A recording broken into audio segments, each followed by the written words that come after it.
So, James Hawes, director of The Amateur. I absolutely loved it, by the way. I got the honour of watching it last night. I'm a lover of puzzles and solving things like that. I'm one of those people that annoyingly solves Rubik's Cubes fast and stuff.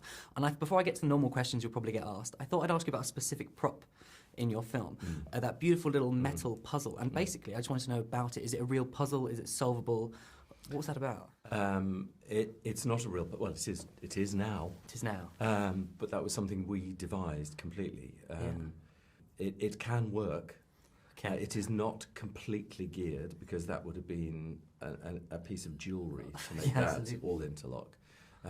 But Rami came to really love this thing. It was a sort of almost a distraction, a soothing toy. Yeah, like a little fidget toy to like keep a things fidget going. toy, yes, which it then is the role it plays in the film. A really interesting theme within this is pulling the trigger, right? So the concept of being able to pull the trigger. So your character, for example, very easy to shoot someone at close range, whereas the exact opposite is called sort of giving the order to, you know, a drone strike or something similar. What is the fundamental difference between giving an order? So you might build an explosive, for example, which you do many a time. How is that any different from physically pulling that trigger? I think it's a question for the audience to answer, because we pose it throughout the film, and that's what I find very interesting about this story, is that you don't just go on this ride of someone who's taking people down willy-nilly and just, you know, spraying bullets everywhere.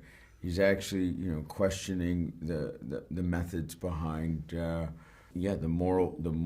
morality of killing, and how to do it, and how if distancing yourself from it makes it any different. Everybody in the film thinks they're doing the right thing.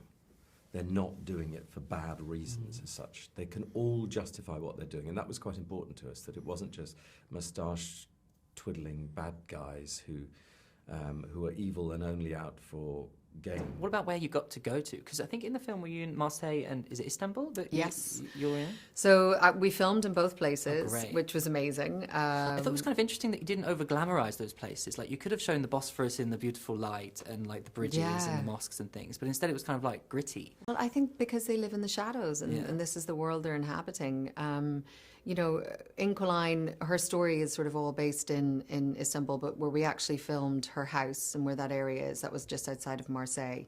When they found this location, they tailored that whole escape sequence to what was there. And we actually did run from her little cottage through the neighbours, underneath all of these covered walkways, and that, because that's what was actually there. It was really incredible. I suppose that kind of, you're saying moustache twiddling, you don't really have a very kind of obvious villain or hero kind of dynamic within the film at all, actually. In fact, even our main character, would you characterise him as a hero?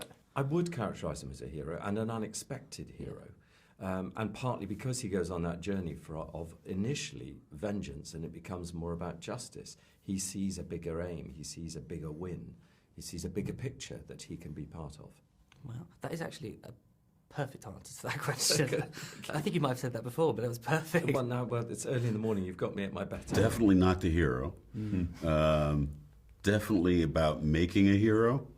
I'm sort of instrumental in sort of helping Rami's character be a little heroic, although my character doesn't believe that there's even an ounce of hero in him when we meet him. And his character does surprise me as he surprises the audience. Because it's kind of odd that you're sort of a hero, but without giving away the ending, it's kind of, along the path, you do some horrible things. So can it really be considered a good person to play?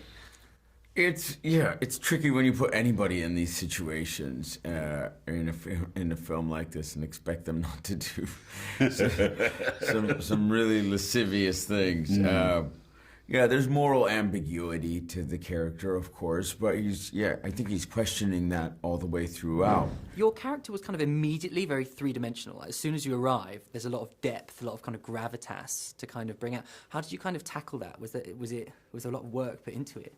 Well, that's kind of what I loved about her. I mean, we don't meet her until halfway through the film, but even on the page, she, you know, when you meet her, it's somebody who's very broken. There's a lot of backstory that I was able to fill in for her, because it just felt like this was somebody with such a life already.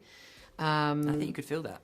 Oh, great. Yeah, I think you could. It was like, okay, here we go. We've got a deep character all of a sudden. Yeah, and she's kind of an enigma. You know, it's sort of like Heller was totally wrong-footed about who she was for such a very long time.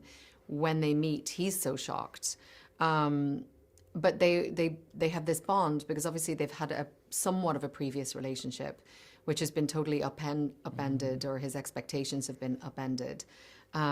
But then you realise that they have an awful lot more in common than he first thought. So after I came out of your amazing premiere last night, I was immediately bombarded with an Instagram attack, as in someone tried to hack my account immediately.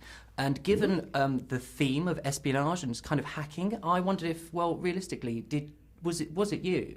Because you have such a skill, it seems, at hacking in every way. How did you know that you were hacked immediately? I came out and took it off airplane mode to find whoop, whoop, whoop, someone in Barcelona is trying to access your Instagram account. And I just thought, this is all very fishy. It's either a big setup, I think it's basically you're my prime suspect, given your skills. It could have been me.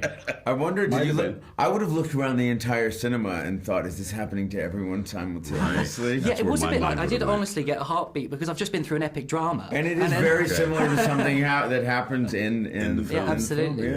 Yeah, it definitely wasn't me. Okay, yeah, I didn't think it was you somehow, but you've always been on my radar. But yeah, ever since doing Mr. Robot, I've been so paranoid of all the things that we put on that phone, that we release to the public. I mean, you have baby pictures you put out online. Someone can create your identity like that, snatch it like that. Well, anyway, you've been so amazing. Thank you so very much. Congrats on your interview. Oh, Congratulations. It's his first. Well done.